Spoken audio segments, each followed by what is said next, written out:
በተማሪ ቪዛ ወደ አሜሪካ ለመሄድ ለምትፈልጉና ለማመልከት ለምትፈልጉ ሁሉ አንዳንድ መረጃዎችን አካፍላችኋለሁ። እነዚህ መረጃዎች ደግሞ በተለይ ደግሞ አሁን የትራምፕ መንግስት እና አስተዳደር እየተከተለ ካላቸውና እያወጣቸው ካላቸው ፖሊሲዎች ጋር አንድ አይነት ናቸው። ስለዚህ ይሄ መረጃ የበለጠ ያስፈልጋቸዋል። ስለዚህ አብራችሁን እንድትቆዩ ቪዲዮን ሙሉ እንድትከታተሉ በዚህ አጋጣሚ ግብዣዬን አቀርባለሁ። እኔ ፋሲል ነኝ። ይህ የኢንፎቴመንት የዩቲዩብ ቻናል ነው። እሺ፣ በተማሪ ቪዛ ወደ አሜሪካን ሀገር ለመሄድ ልታመለክቱ ነው። ታዲያ ምንድነው ከናንተ የሚፈልገው? ምን አይነት ጥያቄዎች ሊነሱላችሁ ይችላሉ? ምን ማድረግ አለባችሁ? ምንስ ማድረግ የለባችሁም? ምክንያቱም ማድረግ የሌለባችሁ ነገሮች ብታረጓቸው የእናንተን የትምህርት ቪዛ ውድቅ ሊያደርጉ የሚችሉ ስለሆኑ ዛሬ በዚህ ጉዳይ ላይ እናወራለን ማለት ነው። ከዛ በፊት ደግሞ በአሜሪካን ሀገር የሚገኙትን የጠበቃና የሕግ ባለሙያ አለም ጉደታ የሚነግሩንን እናዳምጣለን። የዛሬው መረጃ ደግሞ ለተማሪዎችና ለወላጆቻቸው አሜሪካን ኤምባሲ ከገቡ በኋላ ኤፍ1 ቪዛ ወይም ደግሞ የስቱደንት ቪዛ በሚጠይቁበት ጊዜ ሊጠቅማቸው የሚችልን ኢንፎርሜሽን ለማጋራት ነው። አለም ጉደታ ነኝ ከአለም ጉደታ የጠበቃ ቢሮ። ወላጆችን እዚህ ላይ የጨመርኩት ለምንድነው? ብዙ ጊዜ ተማሪዎች ወደ አሜሪካን ሀገር መጥተው ለትምህርት በሚመጡበት ጊዜ አብዛኛውን ጊዜ ገንዘቡን፣ በጀቱን፣ የተማሪዎቹን ኤክስፔንስ የሚሸፍኑት ወላጆች ናቸው። ስለዚህ they have a huge stake on their children's student processing። ለዛ ነው ለወላጆችም የሚጠቅም ኢንፎርሜሽን ነው ብዬ ስለገመትኩ ነው። የመጀመሪያ ማወቅ ያለባችሁ ነገር ምንድነው? ያው ተማሪ በመጀመሪያ ደረጃ አሜሪካን ሀገር ያለ ትምህርት ቤት ዩኒቨርሲቲም ሆነ ሃይስኩልም ሆነ አድሚት ሊያደርገው ይገባል። አድሚትድ ከሆነ በኋላ ተማሪው አሜሪካን ኤምባሲ ገብቶ ቪዛ ይጠይቃል። የሚጠይቀው ቪዛ ኤፍ1 ቪዛ ነው። ኦፊሰሮቹ ብዙ ጊዜ ማወቅ የሚፈልጉት አንዳንድ ነገሮች፣ የመጀመሪያው ነገር ፋይናንስ ነው። ገንዘቡን ማን ነው ከቨር የሚያደርገው? እንዴት ነው? አቅሙ አለ ሆይ? ችሎታው አለ ሆይ? አሜሪካን ሀገር መጥተህ የምትማረው ትምህርት ምንድነው? ለዛ ትምህርት ደግሞ በቂ ኤክስፔንሱን ከቨር ሊያደርግልህ የሚችል የገንዘብ አቅም አለ ወይ? ስለዚህ ወላጆችም ሆናችሁ ተማሪዎች እዚህ ላይ ኢቨን ስኮላርሺፕን በምታገኙበት ጊዜ አንዳንድ ተማሪዎች ጎበዝ ተማሪዎች ናቸው፣ ስኮላርሺፕ ያገኛሉ። ግን ብዙ ጊዜ የትምህርት ቤቱን ነው የሚከፍለው። 60% 70% እንከፍላለን ነው። የቀሪው 30 እና 40% በተማሪው የሚሸፈን ነው። የመኖሪያ ኤክስፔንስ አለ፣ ምግብ፣ ልብስ፣ ትራንስፖርት፣ እነዚህን ወጪዎች በሙሉ ማለት ነው። ስለዚህ ፋይናንስ ላይ አትሊስት ከቨር ማድረግ እንችላለን፣ አቅሙ አለን የሚለውን ነገር ኦፊሰሮቹ ማወቅ ይፈልጋሉ። ያ የመጀመሪያ ነው። ሁለተኛ ደግሞ ተማሪው እዚህ ሀገር ከመጣ በኋላ ለተወሰነ ጊዜ ብቻ ትምህርቱን እስከሚጨርስ ብቻ እንደሚመጣ ነው ማሳወቅ ያለበት። ኦፊሰሩ ማወቅ ይፈልጋል እንጂ አሜሪካን ሀገር መጥቻለሁ፣ ትምህርቴን እጨርሳለሁ፣ ግን ትምህርቴን ከጨረስኩ በኋላ እዚህ ቦታ ሄጄ እዚህ ስቴት ሄጄ ደግሞ ለመስራት እፈልጋለሁ የሚለውን ኢንቴንት ካሳየ ብዙ ጊዜ ኤፍ1 ቪዛውን ዲናይ ለመደረግ ትልቁ ፋክተር ይሄ ነው። ኦፊሰሮቹ ትምህርቱን ከጨረስኩ በኋላ እንዴት ነው ጥሩ ትምህርት ቤት ነው ምናምን ብለው ይጠይቃሉ። በዛን ጊዜ ምንም አይነት ኢንቴንት ማሳየት አያስፈልግም። ምክንያቱም የሚጠየቀው የስቱደንት ቪዛ ነው። የስቱደንት ቪዛ ኤፍ1 ቪዛ ነው። ኤፍ1 ቪዛ ደግሞ ሰውየው ወይም ልጁ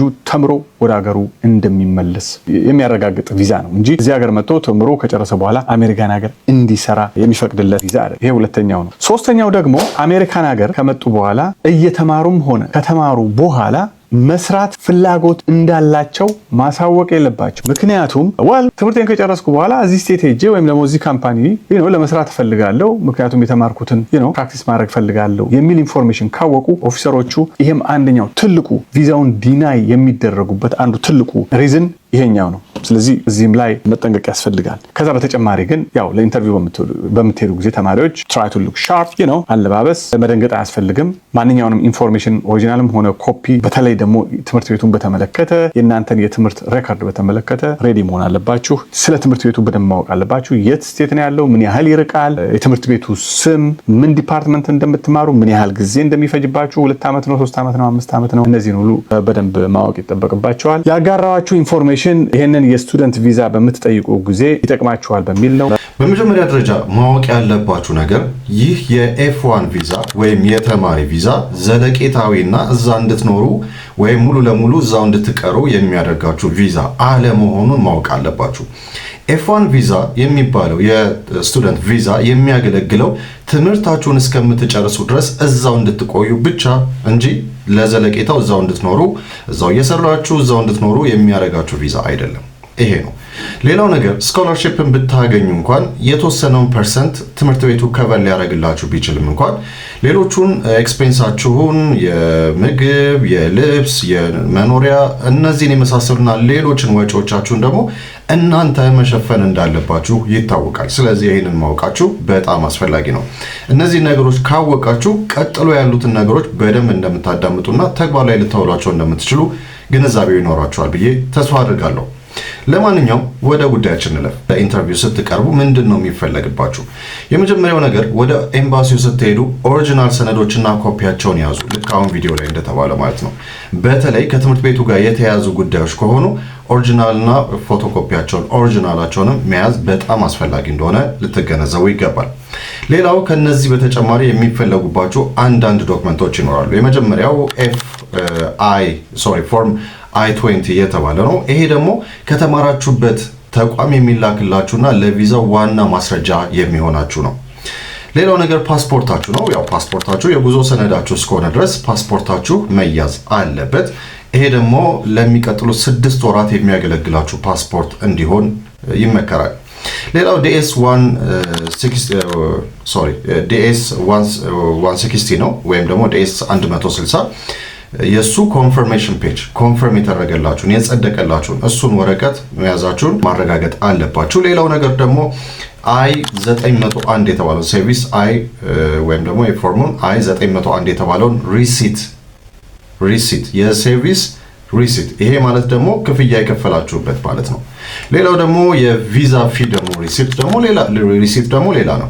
እሱ ደግሞ የቪዛ ማመልከቻ ክፍያ የከፈላችሁበት ደረሰኝ ነው። እሱም ያስፈልጋል። ሌላው የፋይናንስ ማስረጃችሁ ነው። የፋይናንስ ማስረጃችሁ እንደነገርኳችሁ እዛ አሜሪካን ሀገር ስትገቡ የተለያዩ ወጪዎቻችሁን መሸፈን ትችላላችሁ የሚለው የባንክ ስቴትመንታችሁ በጣም ወሳኝ ነው።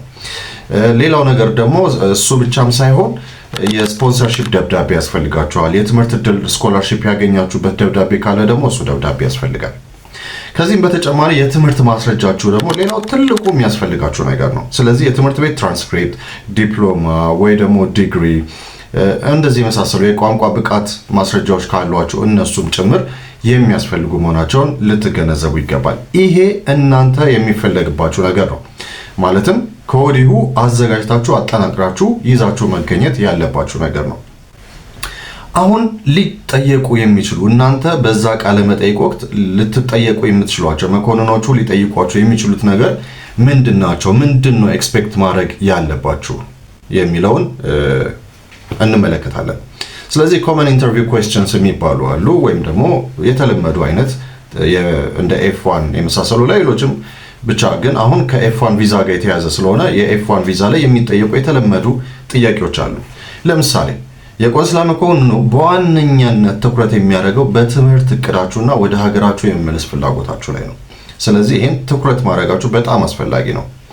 አንደኛ ስለ ትምህርት ቤቱ በተመለከተ ይህንን ዩኒቨርሲቲ ለምንድን ነው የመረጥከው? ለምንድን ነው የመረጥሽው ልትባሉ ትችላላችሁ።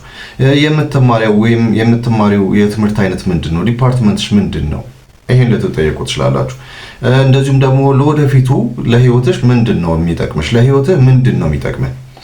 ስለ ፋይናንስን በተመለከተ ትምህርታችሁን ወጪ ለምሳሌ ስኮላርሺፕም ቢሆን የተወሰነውን ኤክስፔንስ እናንተ ልትወጡ ትችላላችሁ። አሊያም እንግዲህ ሙሉ ለሙሉ ከቨር የሚደረግላችሁ ካልሆነ በቀር ግን ማንኛውም ነገር ይሁን የሆነ ኤክስፔንስ ግን ይኖራችኋል ብዬ ተስፋ አደርጋለሁ ወይም አስባለሁ። ለማንኛውም ትምህርትሽን በተመለከተ ማን ነው ክፍያ የሚፈጽምልሽ? ማን ነው የሚከፍለው? ስፖንሰርሽ ማን ነው? ስፖንሰርህ ማን ነው? እነዚህ ልትጠየቁ ትችላላችሁ። አላማው ሌላው ነገር ደግሞ እዚሁ ላይ ደግሞ እነዚህ ስፖንሰሮችሽ ምንድነው ስራቸው? ምንድነው ስራዋ ልትባሉ ትችላላችሁ። አላማውን በተመለከተ ደግሞ ዋነኛው መኮንኖቹ በጣም ትኩረት የሚያደርጉበት ነገር ትምህርታችሁን ስትጨርሱ ምንድነው ለማድረግ ያሰባችሁት? ስለዚህ እዚህ ጋር አሁን ወደ ሀገራችሁ የመመለስ እቅድ እንዳላችሁ ያንን እቅዳችሁን በጣም አስምራችሁ መኮንኖቹን ማሳመን ይጠበቅባቸዋል ማለት ነው። ይሄ ነው ትልቁ መኮንኖችን የሚያሳስባቸው። ዝግጅትን በተመለከተ በዚህ ትምህርት ዘርፍ ከዚህ በፊት ምን ልምድ አለ ወይም ምን ልምድ አለሽ? እንደዚህ አይነት ጥያቄዎች ልትጠየቁ ትችላላችሁ ማለት ነው። ስለዚህ ይሄ በጣም ትኩረት ልታደርጉበት የሚገባ ነገር ነው። አሁን ይሄ እንግዲህ ከእናንተ የሚጠበቀው ማስረጃ፣ በወቅቱ ልትጠየቁ የምትችሏቸው ጥያቄዎች እነሱን ይመለከታሉ። አሁን ደግሞ ቪዛችሁን ውድቅ ሊያደርጉ የሚችሉ ነገሮችን እንመለከታለን በሶስተኛነት። የመጀመሪያው ከእናንተ የሚፈለገው ማስረጃ በወቅቱ ስትቀርቡ ምንድነው? ሁለተኛው ኮመን ኩዌስችንስ የሚባሉት ወይም ደግሞ በቪዛ ኢንተርቪው ወቅት ልትጠየቁት የምትችሉት ነገር ምንድነው? ሁለተኛው። ሶስተኛው ደግሞ ቪዛችሁን ውድቅ ሊያደርገው የሚችለው ነገር ምንድነው የሚሉትን አንዳንድ ነጥቦችን ልግለጽላችሁ። በአሜሪካ የቪዛ ህግ አንቀጽ 214 ቢ መሰረት ብዙ ተማሪዎች ቪዛ የሚከለከሉባቸው አንዳንድ ምክንያቶች አሉ። እነዚህ ምክንያቶች እንመልከት። የመጀመሪያው ትልቁ ነገር ከሀገር ጋር ጠንካራ ትስስር አለመኖር ወይም ደግሞ ስትሮንግ ታይስ አለመሆኑ። ይሄ ቪዛ ሊያስከለክል የሚችል ትልቅ ምክንያት ነው። ያ ማለት ምንድነው? ትምህርታችሁን ከጨረሳችሁ በኋላ ወደ ሀገራችሁ እንደምትመለሱ የሚያሳይ በቂ ማስረጃ ወይም ምክንያት ከሌላችሁ ወይም ከሌለ ይሄ ቪዛችሁን ውድቅ ሊያደርግ የሚችለው አንደኛው ነገር ነው። ሁለተኛው ነገር ደካማ የፋይናንስ ማስረጃ። ይሄ ማለት የባንክ ስቴትመንቱ አጠራጣሪ ከሆነ፣ ለምሳሌ በድንገት ለዚህ ሲባል ብቻ አላማ ተደርጎ ከፍተኛ ገንዘብ ወደ ባንካችሁ ገብቶ ከሆነ ያ ስቴትመንት ይታያል። ስለዚህ ድንገት ያልነበረ ነገር ድንገት ይሄን ያህል ገንዘብ ገባ ማለት ያንን የኤፍ1 ቪዛ እንድታገኙ ብቻ የተደረገ ነገር ሊሆን ይችላል ተብሎ ስለሚጠረጠር ቪዛችሁን ውድቅ ሊያደርገው ይችላል፣ ጥያቄ ውስጥ ያስገባዋል። ሌላው ነገር ደግሞ ግልጽ ያልሆነ የትምህርት ማስረጃ። እንግዲህ አሁን ፋይናንስን በተመለከተ ይሄ ነው በጣም ትልቁ ነገር፣ በቃ እዛ ጋር ስቴትመንቱ የሚታይበት። ሌላው ነገር ደግሞ ስፖንሰራችሁን በቂ ገንዘብ ከሌለው ይሄም ሌላው ችግር ሊሆን ይችላል። ሌላው ነገር እንዳልኳችሁ ግልጽ ያልሆነ የትምህርት ዓላማ፣ ማለትም ስለምትማሩበት ዩኒቨርሲቲ በቂ እውቀት ከሌላችሁ ወይም በቂ የትምህርት ማስረጃ ከሌላችሁ፣ ግልጽ ያልሆነ ነገር የምትናገሩት ነገር ስለ ትምህርት ዓላማችሁ የሚገልጸው እና የሚያሳምነው ነገር ከሌለ ለመኮንኑ ይሄ ሌላው ችግር ነው።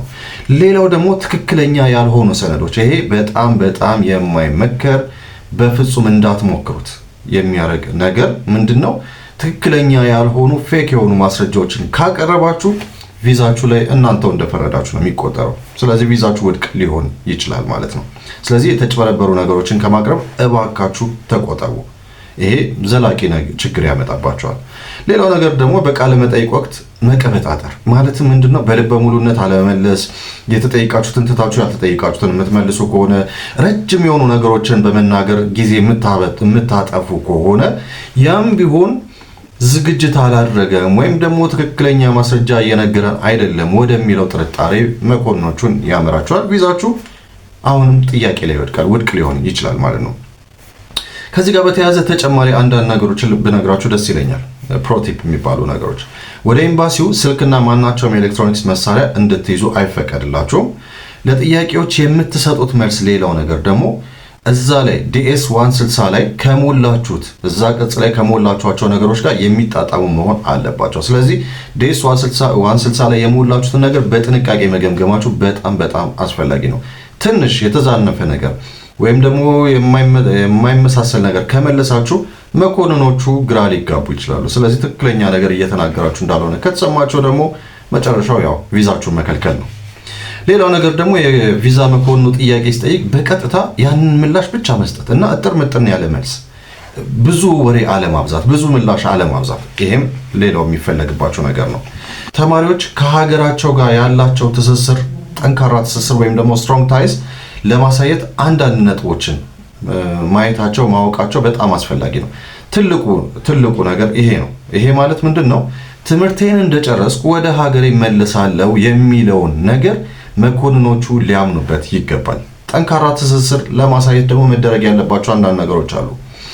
የወደፊት የስራ እቅዳችሁ፣ ለምሳሌ በትምህርቱ የምታገኙት እውቀት በሀገራችሁ ውስጥ በየትኛው ዘርፍ ላይ እንድትሰሩ ሊያነሳሳችሁ የሚችል መሆኑን፣ ይህንን የተማራችሁበት የራሳችሁ ዓላማ እንዳላችሁና በሀገራችሁ ላይ ይህንን እውቀታችሁን ኢንቨስት ልታደርጉ እንደምትችሉ እንደሆነም ማወቅ አለባቸው፣ ማመን አለባቸው መኮንኖቹ። ሌላው ነገር ደግሞ አንድ አይነት የሆነ ድርጅት መክፈትም ሊሆን ይችላል፣ ወይም ደግሞ ትልልቅ የሆኑ ተቋማት ውስጥ የመስራት እቅድ እንዳላችሁ ሊሆን ይችላል። የቤተሰብ ትስስር ካለ ደግሞ አይ ቤተሰቦች አሉኝ፣ የግድ ልመለስላቸው የምችላቸው ቤተሰቦች አሉኝ፣ ጠንካራ ትስስር አለኝ ከቤተሰቦቼ ጋር። ወይም ደግሞ አንድ አይነት የቤተሰብ የምታስተዳድሩት ነገር ካለ ደግሞ ይሄን ነገር አስተዳድራለሁ ቤተሰቦቼ ጋር። ስለዚህ ይሄን ነገር ማወቅ አለባችሁ ማለት ነው። ሌላው ደግሞ ምንድነው? ማህበራዊ ተሳትፎ፣ ለምሳሌ በበጎ ፍቃድ ወይም አገልግሎት በተለያዩ ማህበራዊ እንቅስቃሴዎች ውስጥ ተሳትፎ ካላችሁ ያንንም ከማህበረሰቡ ጋር ያላችሁን ቁርኝት የሚገልጽ ስለሆነ ያንንም መኮንኖቹ ብታሳውቋቸው የበለጠ ጥሩ ይሆናል። ስለዚህ መናገር አለባችሁ። ምን ከመናገር መቆጠብ አለባችሁ የሚለውን ማወቅ አለባችሁ። ወይም what to avoid በቃ አቮይድ መሆን ያለባቸው ነገሮች ምንድናቸው? እንደነገርኳችሁ ነው የሚከተሉትን ነገሮች መናገር የቪዛ መኮንኑ አሜሪካ ቀርቶ ለመኖር አስቧል ብሎ እንዲጠራጠር ስለሚያደርጉ መጠንቀቅ ያስፈልጋል። አሜሪካ ውስጥ ዘመዶች አሉኝ፣ ችግር የለውም። አሜሪካ ውስጥ ዘመዶች ቢኖራችሁ ምንም ችግር የለውም።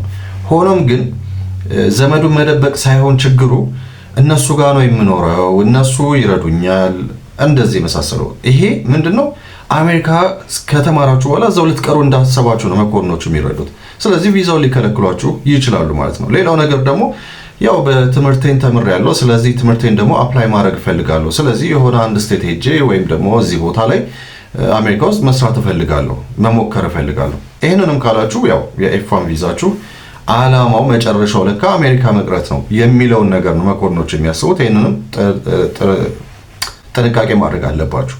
ሌላው ነገር ደግሞ ሀገሬ ላይ ስራ የለ ምናምን የሀገራችሁን ችግር አጉልቶ የሚያሳይ ነገር የምትናገሩ ከሆነ ኦኬ ይሄ ሰው አሁንም አሜሪካ የመቅረት ሀሳብ አለው ልትባሉ ትችላላችሁ።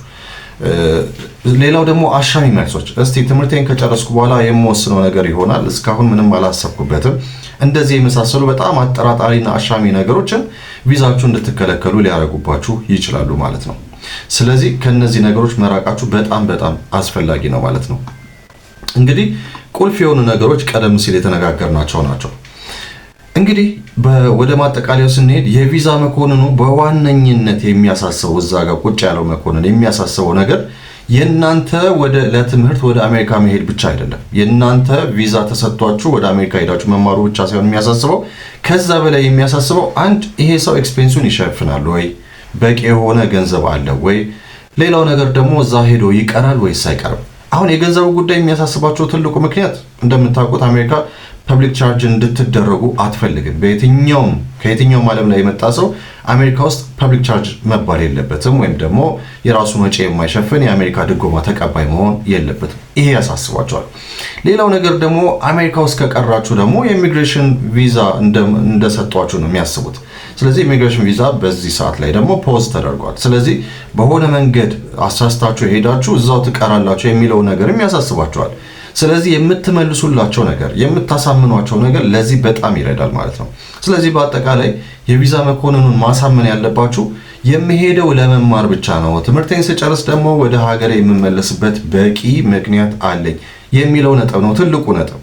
ሌላው ነገር ደግሞ ራሴ ወጪን እሸፍናለሁ፣ ባንክ ስቴትመንቶቻችሁን፣ ስፖንሰርሺፓችሁን፣ እያንዳንዱን ነገር ማሳየታችሁ የሚጠቅመው ለዚህ ነው።